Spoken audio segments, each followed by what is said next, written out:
There's a haze on the skyline to wish me on my way. That's a while since I heard this track. I am a woodworking machinist. Machine all the timber parts for the joint that we put together. I am pleased to say after 20 odd years I still have all my digits, which is a big plus for a woodworking machinist. I was passing my hand by a panel saw, and on the way back I clipped my finger on the blade and actually cut my finger, which is something I hadn't done. I knew that this was out of the norm, so I decided to try and get to the bottom of it. I ended up at James Cook for two days of really thorough testing, and they give us the bad news at the end of it that it was motor neuron disease. I'm fortunate enough that it's been something in the region of 7 years now. It'll be 7 years in October 13th at 10 to 4, not that I'm counting. I've lost the muscles that lift your arms, so just everything is a clasp, and simple drink is a two-handed job. There's things like washing my hair, having a shave, and a lot of things that you take for granted. Anything above waist height, basically. We're making our way across to Hartlepool to see Michael Slimmings, who was the gentleman in the company that put together my personal health budget. Michael himself is in a wheelchair, and so I think he does the thinking out of the box naturally, probably a little like myself. Hello, Michael. Hey Martin, how are you doing? Not too bad, thank you. We were asked to support Martin to make sure that his health needs were highlighted in the plan, to make sure that it met the eligibility criteria of what you could use your budget for and what you couldn't use your budget for, and to ensure that it was really a smooth transition for Martin from actually meeting up with him to actually finishing the plan and presenting that at the panel.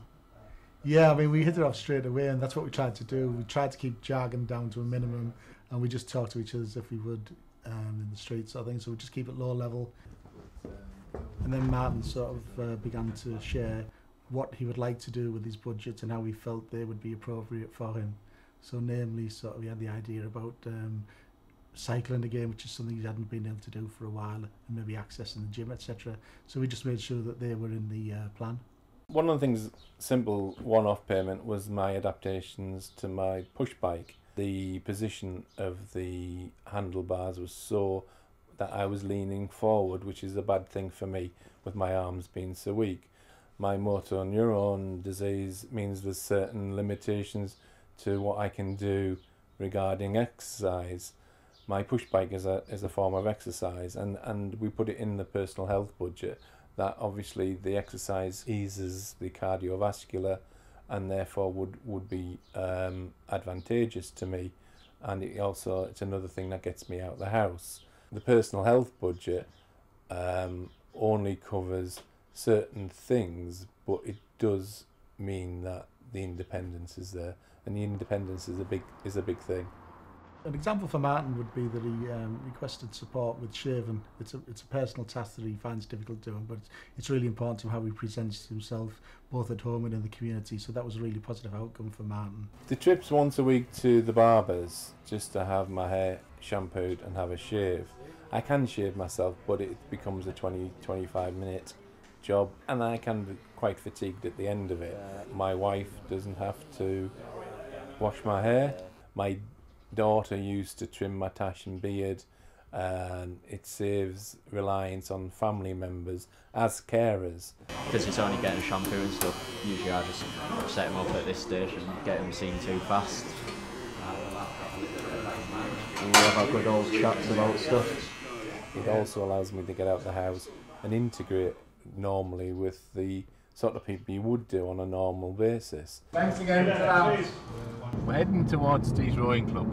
The reason I picked Tees Rowing Club for a gym membership, it doesn't have a great deal. It has ergos and a bicycle, but it also has a paraplegic coach, and I thought rather than go to a regular gym who possibly wouldn't understand my limitations, Tees Rowing Club will be a lot more sympathetic. I know that my condition is on a slippery slope, but I like to handle it. The personal health budget is allowing me to handle it. I've got my bicycle, I've got my gym membership, and they're all benchmarks. I agreed to have a third party handling the money as such. My membership for the local gym, the Tees Rowing Club, they wrote the cheque out and they sent the cheque straight off, and my membership was sorted that way. My weekly visits to the barbers, they will agree a certain amount and put it into an account up front. And the motorways You might well save up for something and then something else would come along and steal that money away.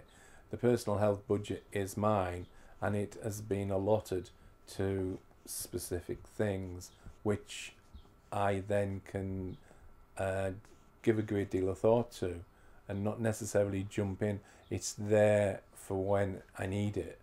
That allows me to tailor it more to my needs, and I don't have the frustration of somebody coming along and giving me something that is maybe only partially useful. His confidence is back, his self-esteem is a lot higher, and he feels more in control of his life than he did before he had his plan and his personal health budget, because he's doing the things that he wanted to do but he was unable to do before he had the personal health budget. It allows me to keep my independence. It allows me still to do some things that probably I wouldn't have entertained doing in the past.